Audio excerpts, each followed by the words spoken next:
Number 1, real estate. Isa ito sa asset na nagiging dahilan kung bakit ang mayaman patuloy na yumayaman. Maraming ways para kumita sa real estate. Pwede itong isang rental property na ipaparent mo sa mga tao or mga boarding house para sa mga estudyante.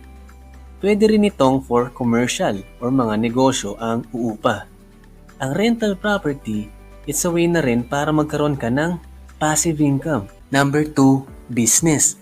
Ang business asset din yan ng mayayaman at ng mga gustong yumaman. Lalo na kung magagawa mong ma-automate ang business mo. Yung tipong hindi mo kailangan magbantay sa business mo para tumakbo ito. Kumbaga, meron kang sistema o mga tao na magpapatakbo sa negosyo mo kahit wala ka pa. Number 3, stocks.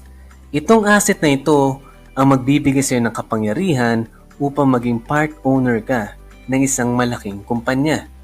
Pwede kang maging part owner ng Jollibee, SM, PLDT, Globe, etc. Ang stocks din kasi ay isang form of investment. So pwede yung pera mo ngayon after 5 years or kahit nga months lang, itataas ang value.